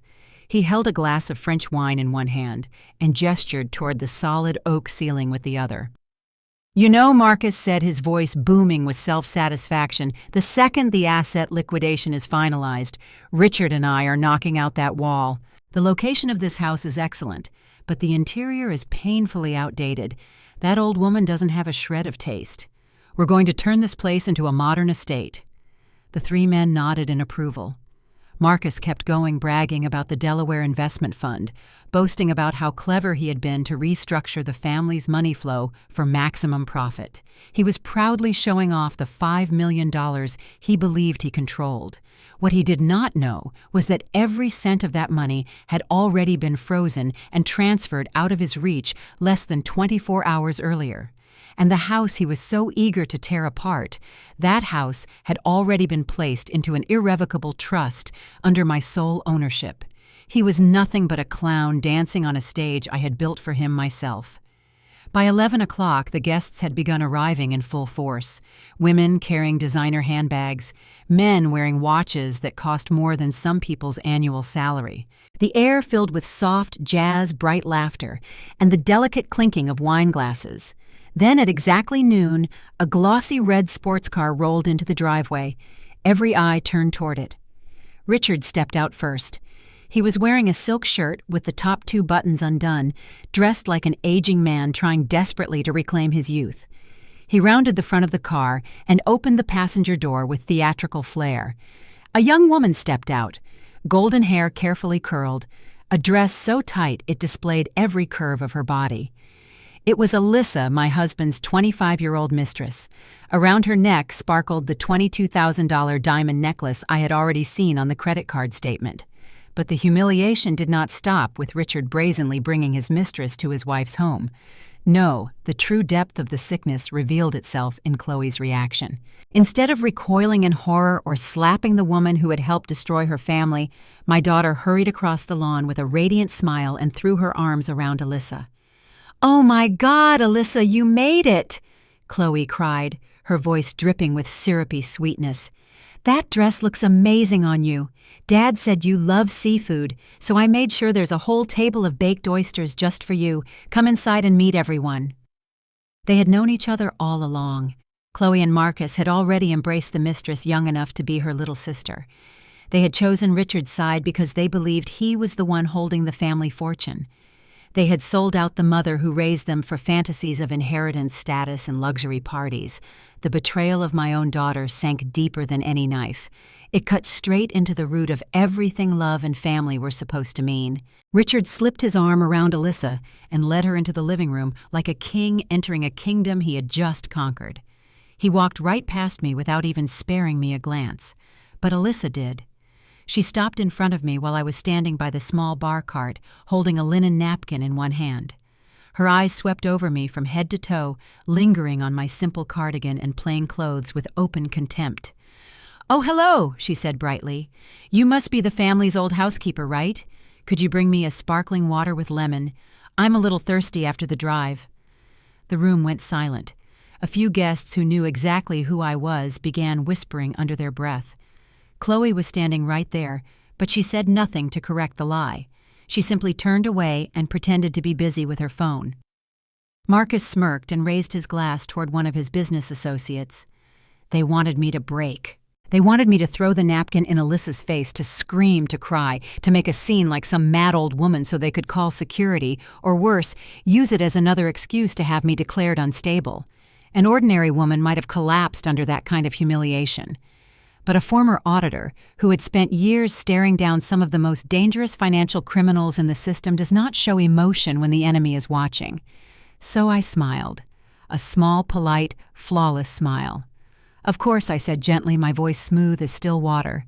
"Just give me a moment. I'll bring it right out." Then I turned and walked calmly into the kitchen. Behind me, I could hear Richard and Alyssa laughing, basking in what they believed was their victory. They thought they had stripped me of everything, my money, my dignity, even my place as a mother. What none of them knew was that inside my worn leather handbag were the federally stamped merger documents and the title deed proving permanent ownership of this house. They were dancing on top of a time bomb, and I was about to step back into that room and light the fuse myself. My granddaughter's birthday party reached its peak at around 2 in the afternoon. Brilliant sunlight poured through the floor-to-ceiling glass windows, spilling over crystal flutes filled with expensive champagne. More than 50 guests, well-known figures from the worlds of finance and real estate, were gathered in elegant little clusters throughout my vast living room. Their loud laughter mingled with the background music, creating an atmosphere of polished artificial luxury. I stood in a shadowed corner near the bar and watched it all with the calm detachment of someone observing a badly acted stage play. At the center of the room, Marcus was the brightest star of all. He stood surrounded by 6 men in custom-tailored suits, a glass of red wine in his hand, lifting it to his lips now and then with an air of smug superiority. His voice rang out deliberately loud enough for everyone nearby to hear. "You have to understand," Marcus declared, swirling his wine, "the traditional market is dead. Anyone still parking money in government bonds or conservative mutual funds is living in the past. My new fund in Delaware uses a completely different strategy. We optimize cash flow through legal shell corporations to avoid massive tax burdens. Just last week, I successfully moved $5 million into the structure. Next quarter's returns will be beyond anything you gentlemen can imagine." One of the guests, a commercial bank director, nodded approvingly. "You really do have vision, Marcus. I heard you personally built the entire legal structure for that fund. You must have had incredibly solid backing to move that aggressively." "Exactly," Marcus said, puffing out his chest as a proud laugh escaped him. "I handled the whole thing myself. Sometimes you have to clean up the financial mess the previous generation leaves behind. The old generation is too timid, too rigid, too afraid. They cling to cash in the bank, pay every last cent in taxes like fools, and panic at the first sign of risk. I'm not like that. I seize opportunity. I restructured this family's entire wealth. My father-in-law, Richard, trusted me with complete control. He was insulting me without even saying my name, publicly humiliating 30 years of disciplined work in front of strangers. He was bragging about the $5 million of my retirement savings he believed he had stolen cleanly and completely. He imagined himself some kind of financial genius, never realizing that the Delaware fund was already nothing but an empty shell, and that he himself was standing on the edge of a federal fraud charge. I quietly took a sip of water. The smile on my lips never changed. At that moment, Chloe approached me with Alyssa at her side, my husband's 25-year-old mistress. The two of them were chatting and laughing as though they were affectionate sisters. Alyssa's presence in my house was already an unbearable insult, but seeing my own daughter openly embrace her was a blade driven straight through the center of my chest. "Mom," Chloe called sharply, her tone clipped and commanding. "What are you just standing there for? The guests need to be served. Don't you see everyone's glasses are empty?" Alyssa accidentally spilled some wine on her silk dress, and some got on our expensive wool rug, too. "Go get her some of those special wet wipes, the kind you keep in the kitchen drawer, and while you're at it, clean up the stain on the rug. I don't want the guests stepping on it. Oh, and pour Alyssa a fresh glass of champagne, too." I looked directly into my daughter's eyes. There was not a trace of guilt in them, not even a flicker of shame, only coldness, only contempt. She wanted to show Marcus's friends that her mother was nothing more than a worthless servant, a woman who had already been pushed out of her own family. She wanted Alyssa to see that the title of mistress of this house had officially changed hands. She had turned the woman who sacrificed her youth to raise her into little more than a maid. Beside her, Alyssa toyed with the diamond necklace around her throat and tilted her head toward me with false, sugary pity. She lifted her glossy blonde hair just enough to let her youth shine like a weapon. "Oh, am so sorry to trouble you, Mrs. Vivian," she said sweetly. "Please make sure the wipes don't have alcohol in them. I'd hate for it to damage the silk. Richard told me you've been forgetting household things lately, so just take your time. No need to rush." The air around the bar shifted instantly. A few guests turned to look. The room grew so quiet I could hear the hum of the air conditioning. They all wanted to see how I, the legal wife and the real mother of this family, would react to such shameless public humiliation.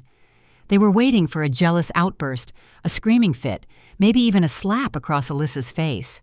Marcus had stopped talking too. He stood there watching us, arms crossed, a victorious smile curling at the corner of his mouth, waiting for me to break. But I had learned long ago that rage is a cheap emotion reserved for powerless people. So I nodded gently and set down my glass of water. "Of course, Alyssa," I said softly. "Silk is very delicate if you don't know how to care for it properly, and that wool rug should be cleaned immediately." Then I turned and walked into the kitchen. Behind me the whispers began at once.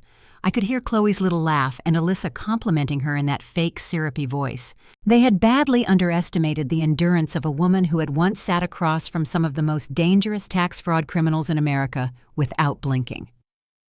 I opened the kitchen drawer, took out the packet of specialized wipes, and grabbed a clean white hand towel. Then I went to the refrigerator and removed the most expensive bottle of champagne Richard had been saving since last year. I uncorked it carefully and poured it into a beautiful crystal flute.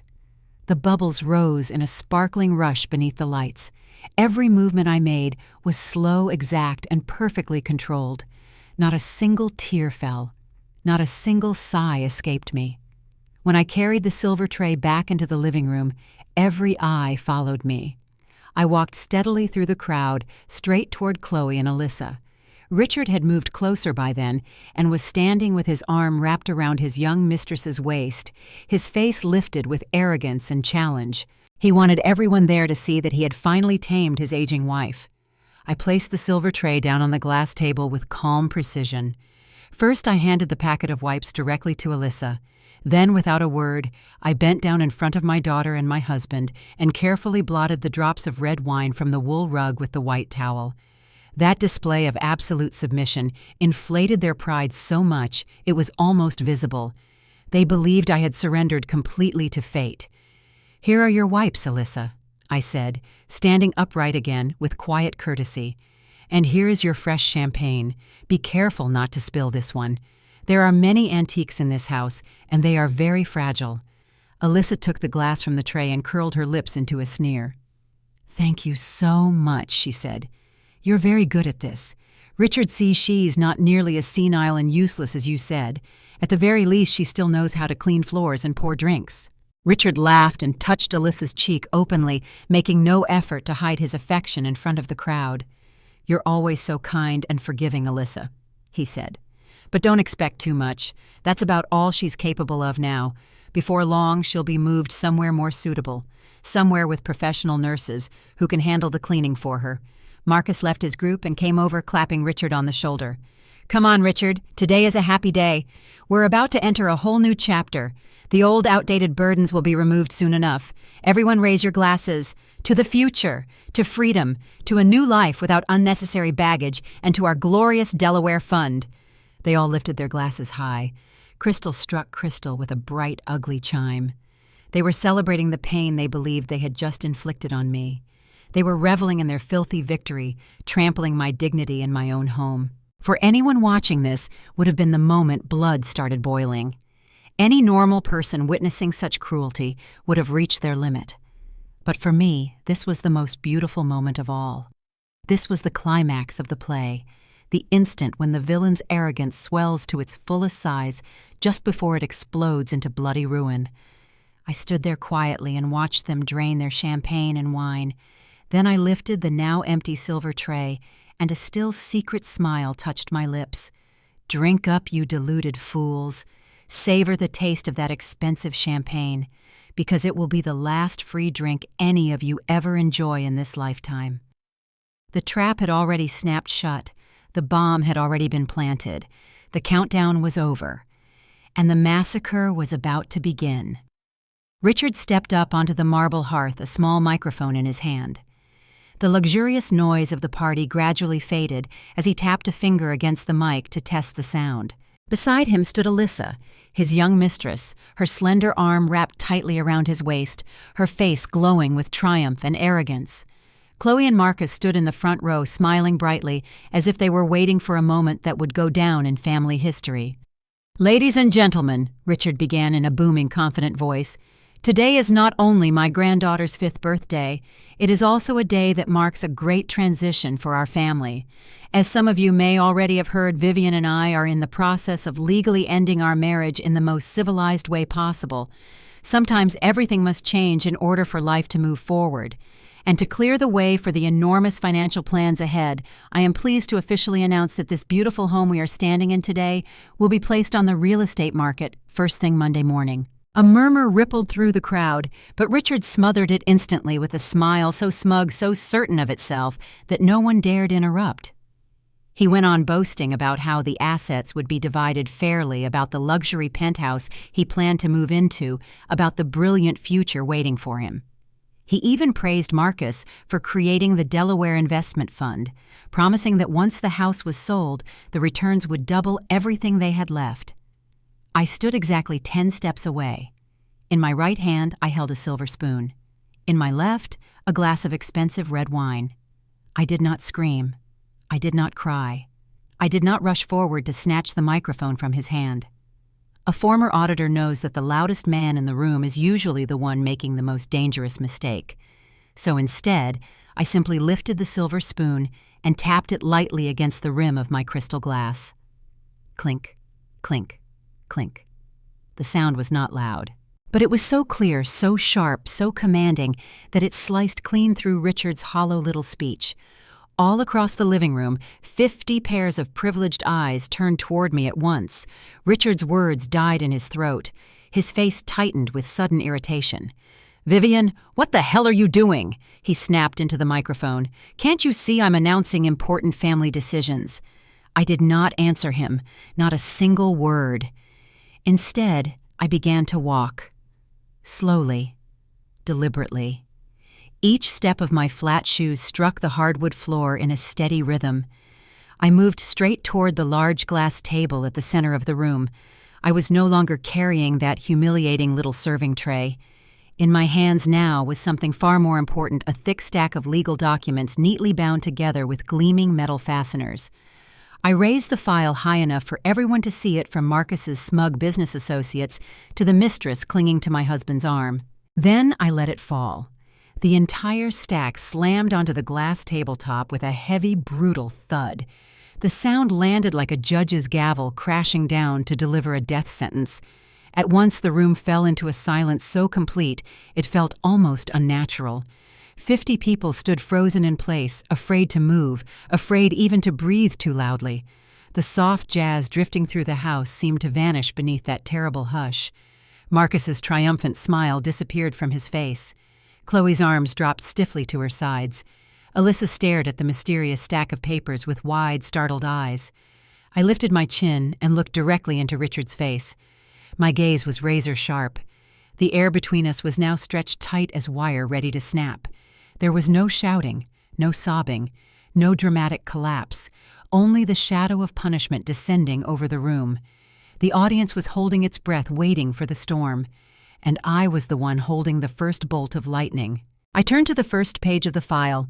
When I spoke, my voice was calm, level, almost quiet, but it carried enough weight to pin every eye in that room exactly where I wanted it. "Richard, you just announced that you would be putting this house on the market Monday morning, didn't you?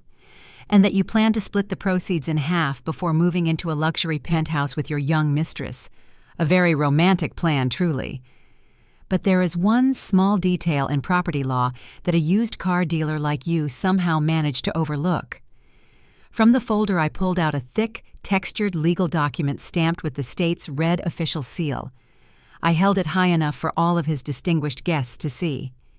"This," I said, "is a certified copy of the title deed and ownership documents for this house. Anyone in the real estate business here is welcome to step forward and examine it." Richard frowned and stepped down from the marble hearth. His voice had already begun to lose its swagger. "What exactly are you doing, Vivian? This house is marital property. We bought it after we were married. The court will divide it automatically. Don't embarrass me in front of Marcus's friends and business associates. Put those meaningless papers away." I did not move. I looked him straight in the eye and began peeling back the truth layer by layer. 10 years ago, your car dealership was on the verge of collapse. The bank was about to foreclose, and we were days away from losing everything. You got down on your knees in this very living room and begged me to save you. As fate would have it, I had just received an inheritance from my aunt, money that was entirely separate from our marriage. Entirely mine. I paused just long enough to let the words sink into Richard and into the guests, now listening with sharpened attention. Instead of letting you throw that inheritance into the black hole of your debt, I used it to buy this house outright from the bank. I paid off the mortgage in full. But I did not do it as a joint marital asset.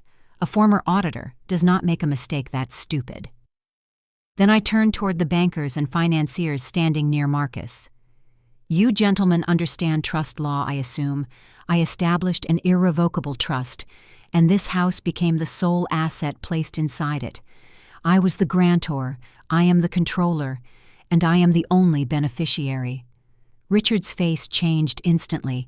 The red flush of anger drained into the gray color of pure panic. He lunged forward and snatched the document from my hand, his eyes racing wildly over the legal language. "That's impossible," he muttered. "You couldn't do this without my signature. This is fraud." I gave him the coldest smile I had ever worn in my life. "There is no fraud here, Richard. When the bank was preparing to seize your assets, you signed a waiver, surrendering every claim you had to this property, so it could be excluded from your foreclosure exposure. You signed that document with your own hand to preserve your precious public image. And for the past 10 years, you haven't contributed a single dollar to the taxes, maintenance, or repairs on this house. Every bill has been paid directly from my personal account." I let the words fall slowly like stones into deep water. Legally, this house belongs to an entirely separate entity from our marriage. It is not part of the marital estate. It cannot be divided in a divorce. And most importantly, it cannot be listed for sale without my written consent. A stunned murmur spread through the crowd. Marcus's wealthy friends began whispering among themselves. They understood exactly what an irrevocable trust meant. It was a legal fortress. No divorce judge could force its liquidation. Alyssa, the 25-year-old mistress, slowly let her arm fall away from Richard's waist. She took a step back, her face shifting from smug delight to open confusion. "Richard, what is this?" she demanded, her voice sharp and rising. "You told me you owned half this house. You told me we'd have $800,000 to start our new life. Were you lying to me?" Richard did not answer her. He only stared at me. His hands clenched so tightly the veins stood out across his skin. "You vicious woman," he hissed. "You planned this. You set this trap for me 10 years ago." I shook my head. "No, Richard. 10 years ago, I was trying to protect our family home from your stupidity. I still believed we might live out the rest of our lives here in peace. But your greed and your betrayal activated my safeguards. You just filed for divorce. You asked the court to divide the marital estate. Wonderful. The court can examine what remains of our shared assets very carefully. But the truth is simple." I let my eyes travel briefly toward Chloe, who stood frozen in place. She had been dreaming of tearing down walls and redesigning rooms. Now she was beginning to understand something that should have frightened her long ago. I was never the helpless old woman they imagined. I was the one holding every key. Then I turned back to Richard and delivered the sentence in a voice that rang through the room like steel striking stone. "This house is my separate property, Richard. You cannot sell it, you cannot mortgage it, and you do not have the right to stand in this room for one more second pretending to be the head of this family." His arrogance had just been shattered by a single piece of paper. The fantasy he had built around his wealth, his control, his future, it collapsed in front of the exact people he had most wanted to impress. The mask of the successful businessman had been ripped away, and underneath it stood nothing more than a 64-year-old man with empty hands and no kingdom at all. But this was only the appetizer. The real blow was still waiting in the pages that followed. I slowly turned to the second page of the file. By then Richard had already taken a step back and fallen completely silent. But Marcus was still trying to salvage the last scraps of dignity left to a man who called himself an investment director. He stepped forward, struggling to recover that counterfeit confidence of his. He claimed I was merely waving around an old trust document to scare people and that the $5 million was still safely under the control of the magnificent Delaware investment fund he had created. He gave a contemptuous laugh and told me not to pretend I understood corporate law because a retired tax employee could never keep up with modern financial strategy. I did not interrupt him. I let him finish. I wanted every distinguished guest in that living room to hear his accidental confession in full. Then I drew out another set of documents from the file. These were not property papers. They were pages filled with dry, technical lines of numbers. I spread them across the glass table directly in front of him. "Marcus," I said, my voice still calm and cold, stripped of all unnecessary emotion, "you have always been so proud of your master's degree in economics and your position at a major investment bank. You believed that moving money between accounts and hiding the trail through digital channels was a perfect plan. But you forgot the most basic rule of the modern age." I tapped one finger against the papers. "Every transaction leaves a trace." Then I pointed to the strings of data on the page. "These records document the full IP addresses and server systems used to carry out 16 separate transfers from my retirement account into your shell company. You didn't use your computer at home because you were afraid of being watched. Instead, in your arrogance, you used the secure server infrastructure of the very bank where you work.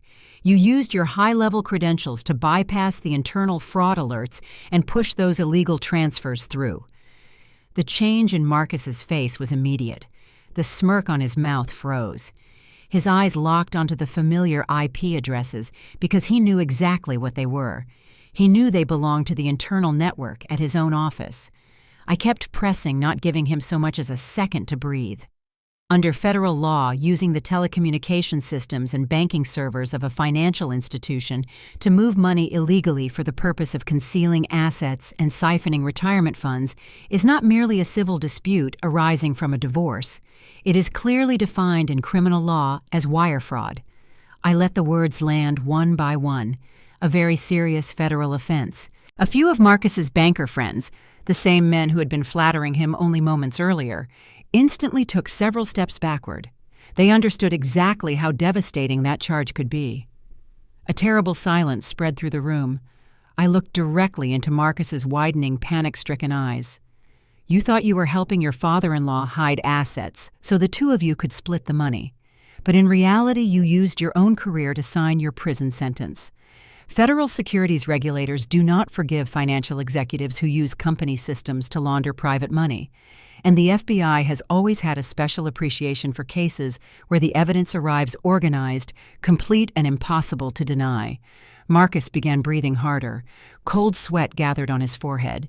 He stammered that I had no right to access those records and that all of it was fake documents I had forged myself. I smiled at him with something close to pity. A former auditor who spent 30 years working with the federal tax system has privileges and connections. A rising little banker like you could never imagine. These materials were authenticated by your bank's own internal cybersecurity division through a quiet investigation I set in motion last week. Then I reached into my coat pocket and removed my phone. I unlocked the screen and placed it on the table beside the documents. On the display was a pre-drafted email with every piece of evidence already attached. The recipients included the chief compliance officer at his bank investigators at the Securities Commission and the FBI Financial Crimes Hotline. I looked at Marcus and spoke in a voice as sharp as a surgical blade. "One touch of this screen and your banking career ends instantly. Your professional license will be revoked forever. And instead of moving into the grand new villa you were bragging about, just moments ago, you'll be preparing yourself for up to 15 years in federal prison." That was the moment Marcus broke. His legs no longer seemed able to hold him up. He staggered backward, caught the edge of the expensive wool rug, and nearly fell. His once arrogant face had turned white as paper. Gone were the lectures about macroeconomics. Gone were the mocking little speeches about the incompetence of the previous generation. He finally understood the truth. He was not some seasoned wolf of the financial markets. He was a rat who had just crawled straight into a steel trap I had built with my own hands. He looked at the phone on the table. Then he looked at me. His eyes were full of pathetic pleading. But he understood something else too. For a woman who had been humiliated to the very edge of her endurance, mercy was a luxury item he could never afford. Chloe had been standing beside him through all of it. My own daughter, the one who had ordered me around like a servant, was now trembling. One hand clamped over her mouth to keep back a choked sob. She stared at her husband, the man she had always praised so proudly, now collapsing inward like a criminal caught in the open. Then she turned to me, panic written all over her face. "Mom," Chloe whispered, barely able to form the words. "Mom, you can't do this. You'll destroy Marcus' life, his Lily's father." I did not even look at her. A mother's love died the day you stood there and watched me be humiliated by your father's mistress and ordered me to serve her. You chose the side of people who steal. Now you will share their fate. Marcus's elite friends began drifting away. None of them wanted to be associated with a man who had just stepped into the sights of federal investigators. One by one, they quietly set down their glasses and moved toward the front door. The luxurious birthday party had become a crime scene, and no one wanted to remain as a witness to the collapse of a fraudster. The silence in the room was no longer surprise. It was fear, absolute fear. Fear of the power held by a woman they had all dismissed and forgotten. Top of form, bottom of form. I turned to the final page of the file. By then, the air in the living room had turned so heavy it felt solid like a block of ice. Marcus was trembling now, breathing in short, broken bursts of panic. Richard stood frozen like a stone monument, his eyes bloodshot, streaked with veins of fury and fear. But I was not finished with them yet. I looked straight at Richard, the man I had lived beside for 35 years, the husband who had drained our retirement accounts to chase a mistress young enough to be his daughter. Richard, there said, you told me our retirement savings had collapsed to just $100,000 because the stock market had crashed. Did you really think a former federal tax auditor would nod obediently and believe a lie? That clumsy. I drew out the final document and laid it on the glass table. This is the business registration certificate and operating charter for a limited liability company called Apex Holdings Incorporated in the state of Delaware. Marcus physically flinched at the name. His mouth fell open. His jaw trembled. His legs looked ready to give out beneath him. I smiled and turned toward him. Yes, Marcus, this is the shell company you worked so hard to build so you could help your father-in-law hide $5 million. You were very proud of that little plan, weren't you? You used a false identity on the registration documents to cover your tracks. You picked Delaware because you thought its corporate privacy laws would shield you completely. You moved every dollar of our retirement savings into that entity, splitting the transfers into dozens of smaller transactions to slip past the bank's fraud alerts. I began walking slowly around the glass table, tapping one finger lightly against the state-stamped document.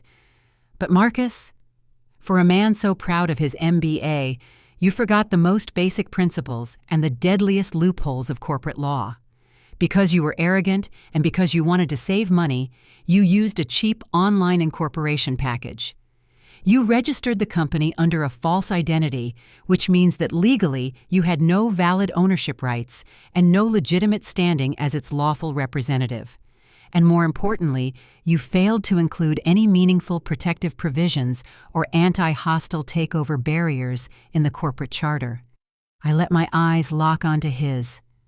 That was a catastrophically amateur mistake for a man who calls himself a professional investment executive. Then I stopped directly in front of Richard and Marcus. Both of them were barely breathing now. Their faces had gone white.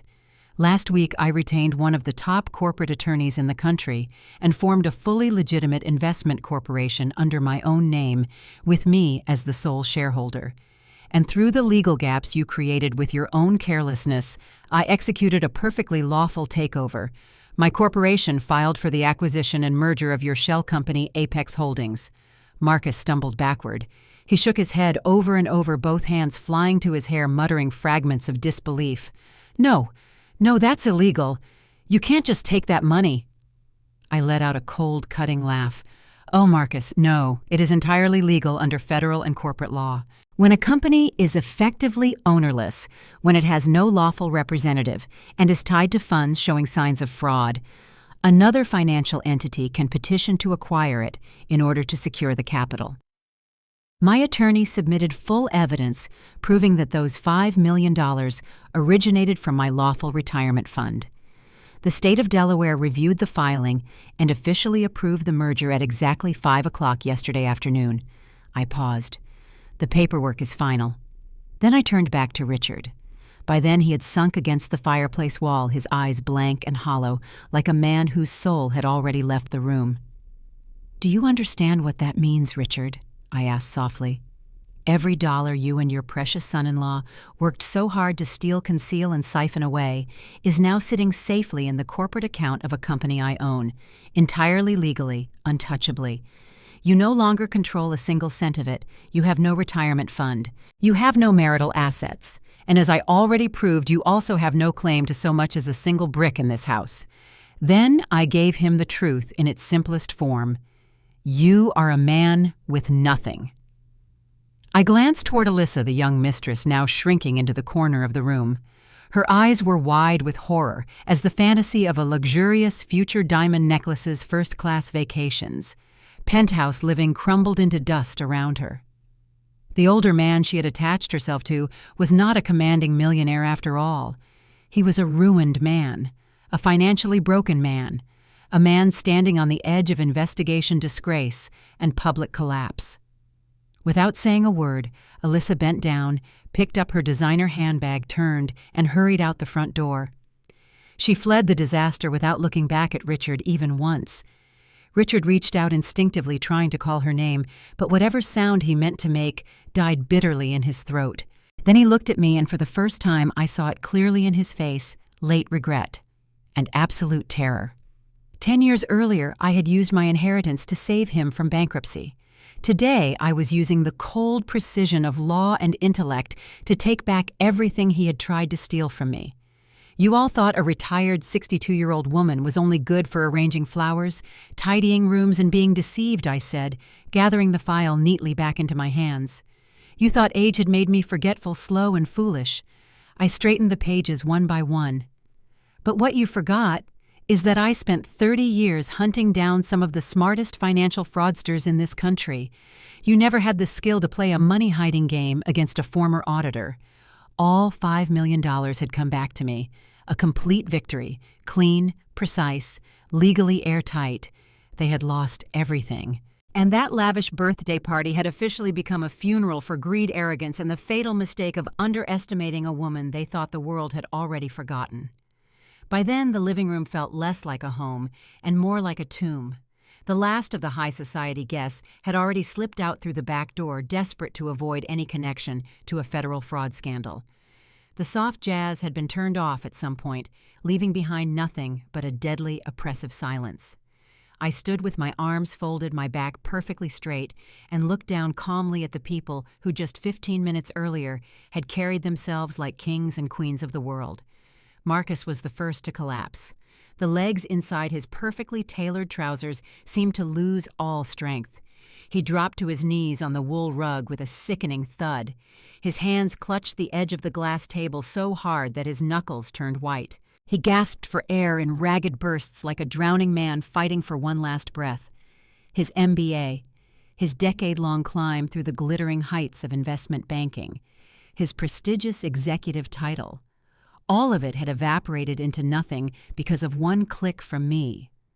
The Securities and Exchange Commission would strip him of his license. The FBI would freeze every personal account he had in preparation for an investigation. He had not only lost the $5 million he thought he had hidden, he had lost his entire future. Then panic curdled into rage. Like a trapped animal finally realizing there was no escape, Marcus suddenly jerked his head up. His eyes were bloodshot, blazing with hatred. But he did not look at me.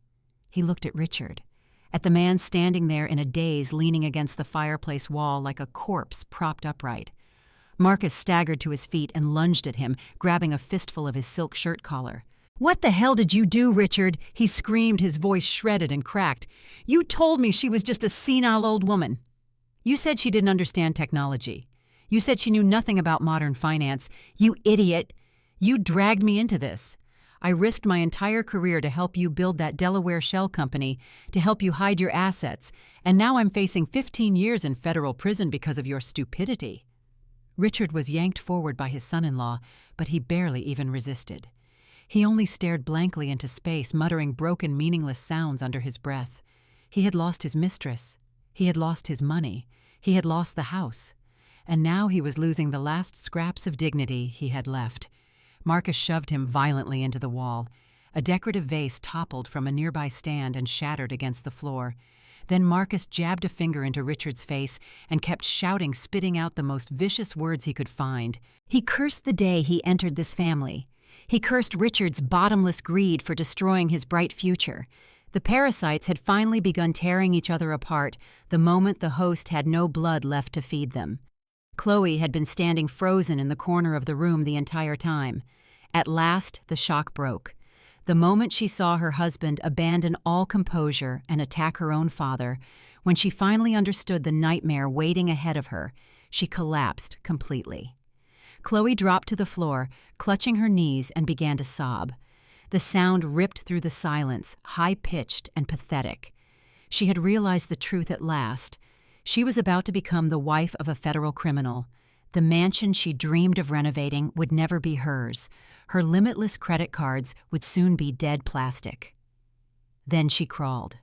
On her hands and knees over the polished wood floor, scattered with fragments of broken glass, she made her way toward me. Tears had smeared the expensive makeup across her face. "Mom," Chloe sobbed, stretching out her trembling hands as if to grab the hem of my cardigan. "Mom, please save us. You can't let them arrest Marcus. How will Lily live without her father? Richard is old. He can't survive out on his own. You got the $5 million back. Please just let us go. I'm sorry, Mom. I'm so sorry. Please delete that email. Please." I took one cold step backward, avoiding her touch as though it were something filthy. Then I looked down at the daughter I had once loved more than my own life. She was kneeling at my feet now, begging. And I felt nothing. Not pity, not sorrow, nothing at all.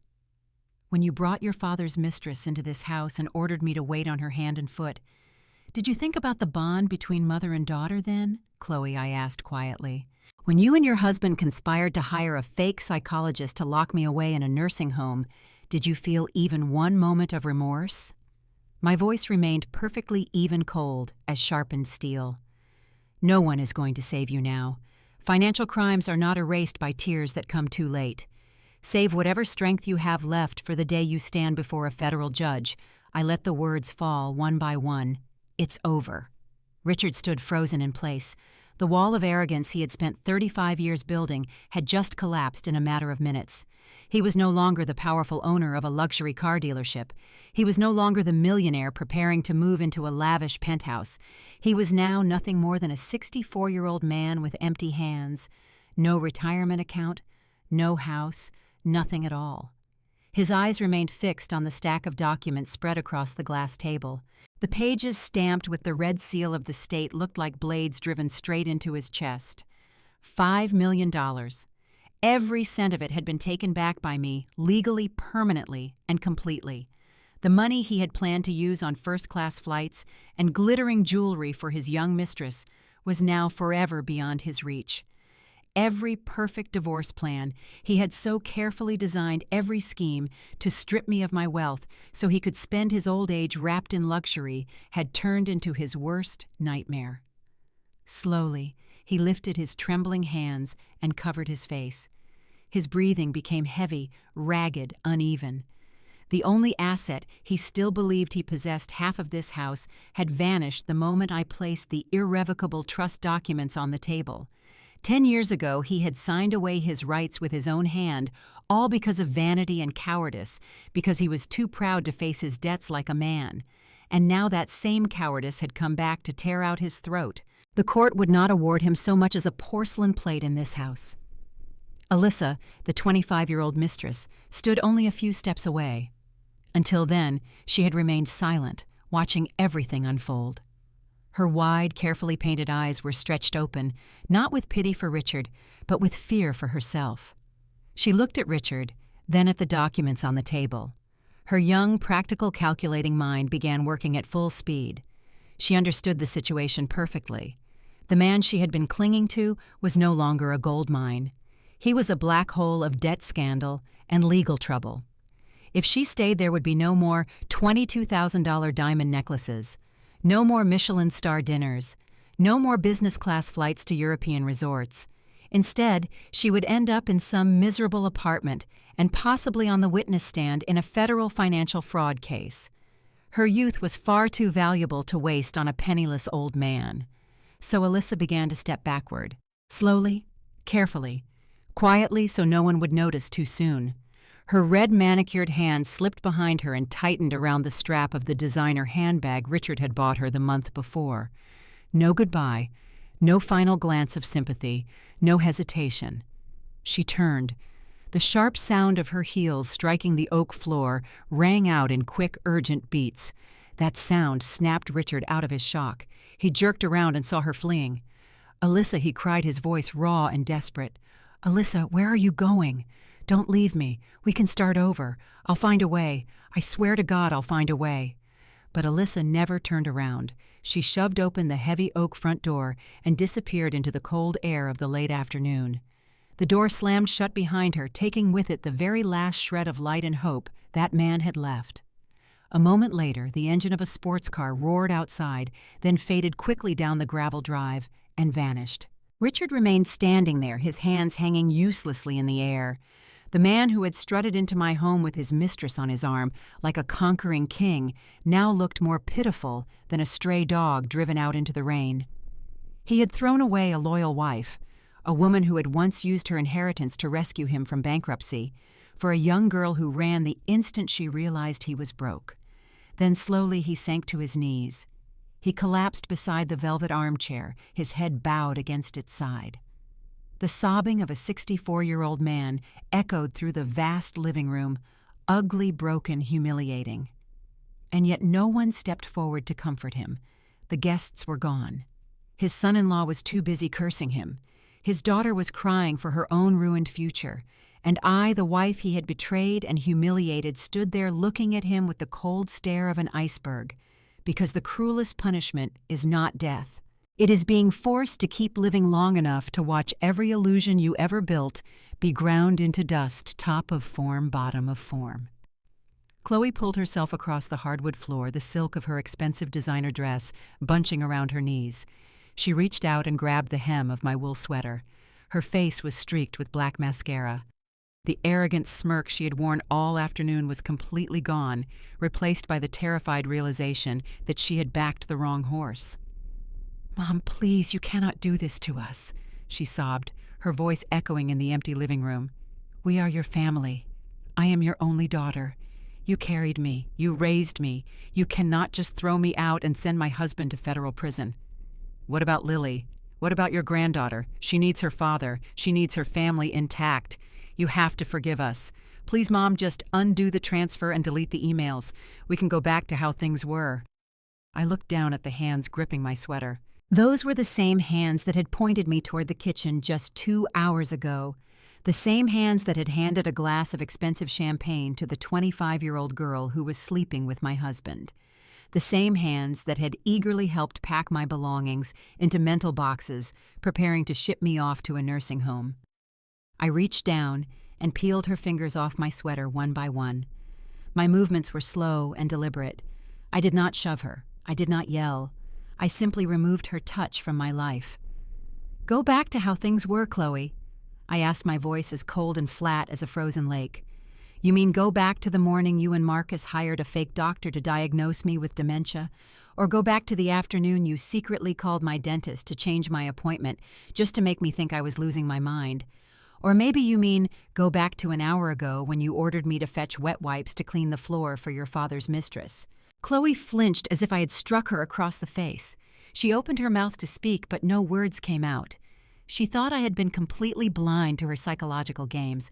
She never realized that while she was playing checkers, I was already 5 moves ahead in a grandmaster chess match. "You want to invoke motherly love now?" I continued, staring down at her tear-stained face. "You want to use the sacred bond of family to shield yourselves from the consequences of your own greed. Let me make something absolutely clear to you. Motherly love is a profound and powerful thing, but it is not a suicide pact. Motherly love died the exact moment you ordered me to serve wine to the homewrecker who was helping your father destroy my life. It died when you decided that my 30 years of sacrifice were worth less than the inheritance you wanted to steal.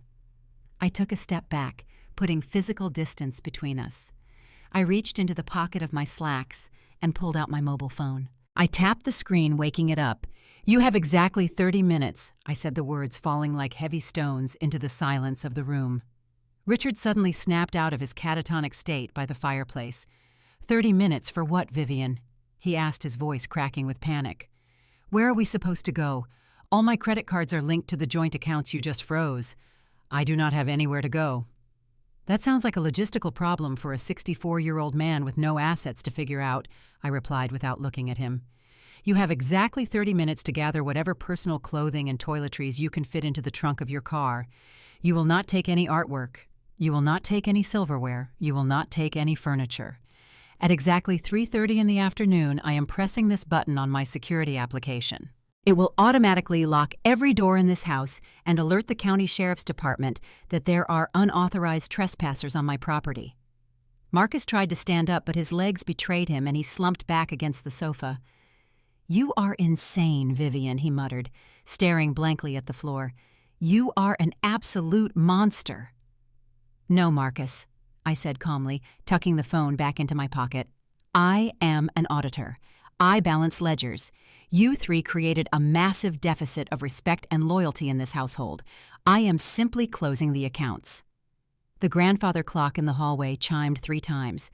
The deep, resonant sound echoed through the house, signaling the start of the countdown. 29 minutes, I said, turning my back on the 3 of them. Panic finally overrode their shock. Richard scrambled toward the staircase, pushing past his own daughter to get to the master bedroom. Marcus dragged himself off the floor, pulling out his phone with trembling hands, probably to call a defense attorney who would demand a retainer he could no longer afford. Chloe remained on the floor for a few more seconds, weeping bitterly, before the reality of the police threat forced her to her feet. She stumbled toward the door, looking back at me one last time, but I did not meet her gaze. I walked into the kitchen and poured myself a fresh glass of cold water. I stood by the marble island listening to the frantic sounds of footsteps running overhead, the slamming of closet doors, and the desperate arguments breaking out between a ruined husband and a terrified son-in-law. They were turning on each other, fighting over suitcases, and throwing blame back and forth like a hot coal. The symphony of their destruction was loud and chaotic, but for the first time in my life, the noise in this house sounded exactly like peace. At exactly 3:30 in the afternoon, the oak front door closed for the last time. The sound of the tires from the cheap rental car they had hurriedly called faded down the gravel driveway, marking the end of a toxic era. The 6-bedroom house fell into absolute silence.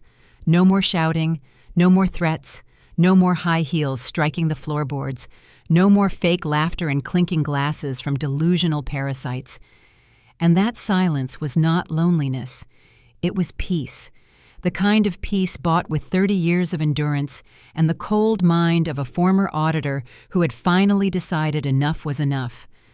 I stepped across the expensive wool rug where a few drops of champagne still glittered in the fading light. But instead of rushing to clean them like some obedient servant, I walked right past the stain and headed straight for the mahogany liquor cabinet in the corner of the room. I did not cry. Not a single tear would be wasted on people who were never worthy of them. I opened the glass cabinet doors and carefully took out a bottle of top-shelf bourbon, one Richard had always bragged about but never dared to open. He used to say that bottle was reserved for the greatest victory of his life. Well, today it finally had the right occasion. I poured the amber liquid into a heavy crystal tumbler. The sound of it filling the glass was soft and elegant in the stillness of the house. Then I carried it out to the back balcony, settled into the familiar wicker chair, and let my eyes drift across the garden glowing beneath the gold of the evening sun. The breeze moved gently through the air, carrying the scent of flowers, fresh grass, and absolute freedom. An old, rotten chapter had finally been sealed shut forever. I lifted the glass and took a slow sip, letting the heat of the bourbon slide down my throat. Revenge had never tasted so rich, so warm, so exquisitely expensive. And for the first time in a very long time, this house truly belonged to me and me alone. Top of form, bottom of form. I carried my glass back into the living room and opened my laptop. The glow from the screen lit up my calm face. My inbox appeared overflowing with new messages. Most of them were from names I knew all too well. Chloe had sent 12 emails, each one more desperate than the last, begging me to answer the phone and insisting she had never meant for any of this to happen.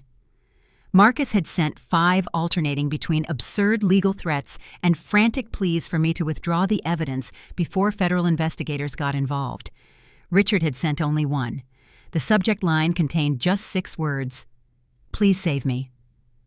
I stared at the blinking text on the screen. An ordinary mother might have softened.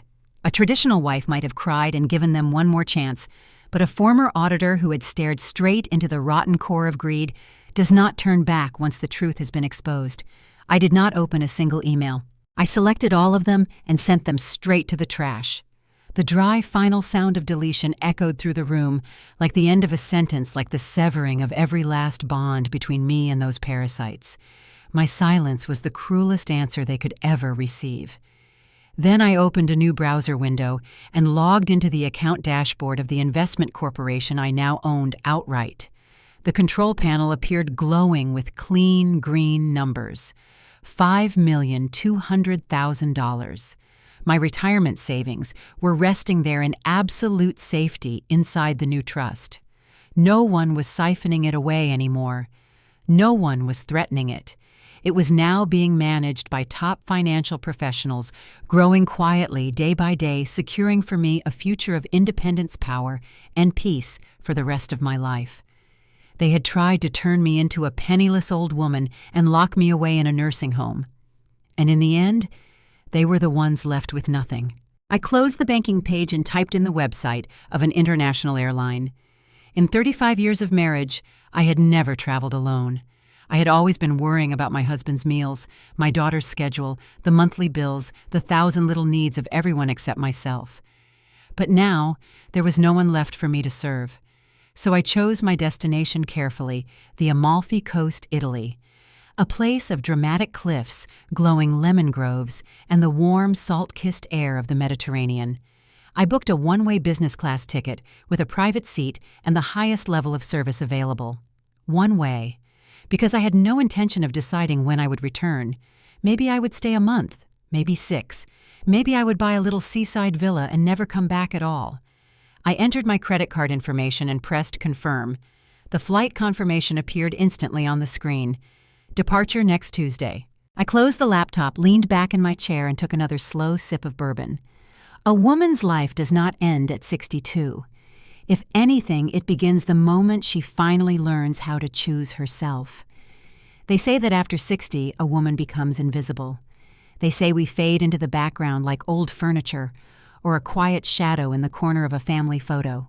They are absolutely right, but what they do not realize is that being invisible is my greatest superpower. When people think you are not watching, they show you exactly who they are. When they think you are not capable, they leave their secrets lying in plain sight. My invisibility was the cloak I wore while I quietly dismantled their illusions and crushed their greed under the weight of the law. I am Vivian Sterling, and I am no longer serving anyone but myself. Now I want to hear from you. Have you ever been underestimated because of your age? Have you had to reclaim your power from family members who thought you were finished? If you are over 50 and living your second act on your own terms, drop a 1 in the comments. If you are currently fighting to set a boundary with ungrateful children, drop a 2. Share your story below because your voice is far from invisible here. Hit like and subscribe for more stories of justice and strength. Thank you for staying until the very end. Your time is your own. Spend it wisely.